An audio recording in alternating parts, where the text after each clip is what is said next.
Rebbe, for many years on Sunday mornings, he would stand for a number of hours and giving out dollar bills for charity. And, you know, he would give someone a dollar bill and make him a messenger, so to speak, on his behalf to give charity. Most people would take the dollar that the Rebbe gave them and keep it as a memento, and would transfer, you know, instead of that, substitute it with another dollar and give that one to charity. But there was once a woman, an elderly woman, who came, you know, to get the dollar bill and at the same time to get a blessing from the Rebbe, and she was standing for some time on the line and waiting. By the time she got to the Rebbe, she was exhausted, and she said to the Rebbe, you know, maybe she was, you know, maybe the same age or younger than the Rebbe, and she said, you know, I'm standing here for, you know, an hour or so, and I'm exhausted, and the Rebbe didn't sit down on a chair. The Rebbe was standing the whole time, and without any interruption, without any breaks, for a few hours, you know, 5, 6, you know. And so she asked the Rebbe, how is it that you're not, how are you able to do it? And the Rebbe, you know, smiled at her and said, you know, when you're counting something precious, when you're counting diamonds, you don't get tired. In the Rebbe's eyes, every Jewish person was a diamond. You know, there's all types of Jews from all different backgrounds, and the Rebbe was able to see the uniqueness, the neshama, the soul of every Jewish person, and the soul of every Jewish person is beautiful. And like someone once came to one of the previous Rebbes and asked him,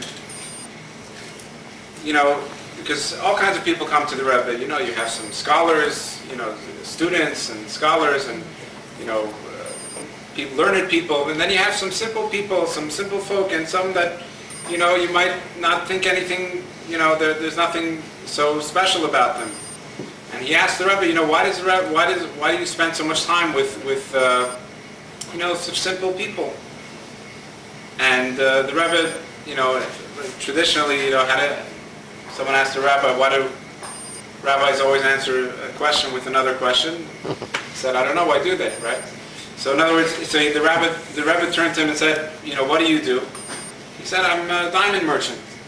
So, you know, he said, okay, so show me what do you have? So he pulled out, he had some diamonds, and he asked the merchant, you know, how much is this one worth, and how much is this one worth? So, you know, one was worth, you know, $5,000, and the other one was $10,000. But the Rebbe said, you know, I don't understand why is this one $5,000, this one's $10,000? I would think that this one should be worth more than the other one. So he turned to the Rebbe and he said, well, you know, in order to know which, you know, the value of a diamond, you have to be an expert. You know, you got to be an expert to know which one, you know, the clarity and the of the diamond. You have to be an expert. So, and you know, this is my business, this is what I do, so I'm an expert, and I know.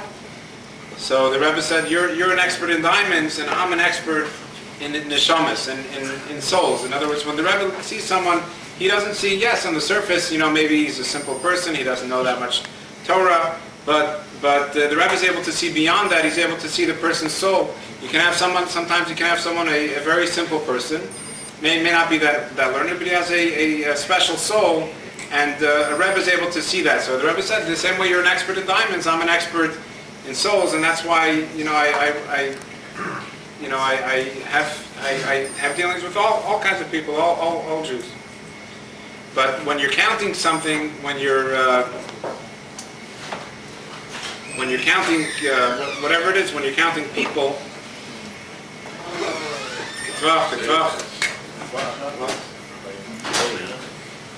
like when the census, just recently we had the census in America. And you know, so everyone is counted equally. No one is counted. Someone who has, you know, maybe he's more wealthy. He's not counted double. There's no such thing. Every person is counted equally. And when you count each person, you're not counting. What are you counting? You're not counting the person's personality, his talents.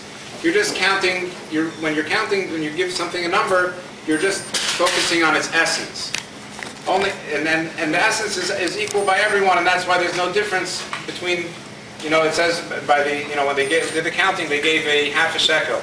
Whether you were rich, it says ha'asher lo yarba. Someone who was rich didn't give more. V'adal lo yamit, and someone who was poor didn't give less. Everyone gave an equal amount, because when we're speaking about the soul, everyone is equal. We're all, and that's actually what unifies us as a nation, as a people, and that's something that the Hasidic philosophy is all about. That every Jewish person has a soul, and that's what unifies us.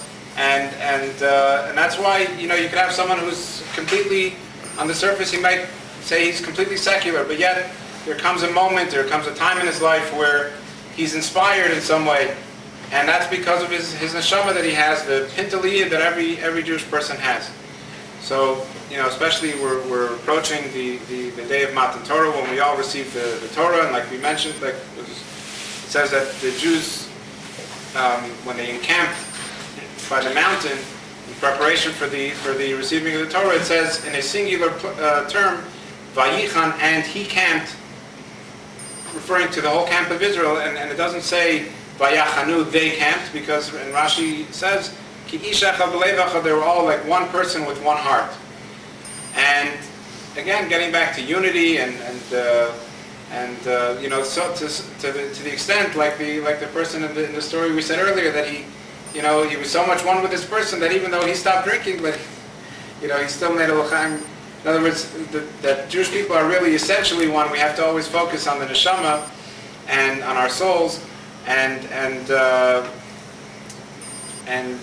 like was mentioned, that if we all take on an additional mitzvah, an additional good deed, and we can always increase no matter what we do, whatever level we're at, we can always do more.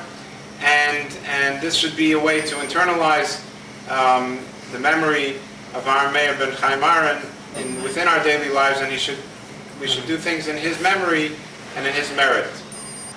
L'chaim, l'chaim. L'chaim.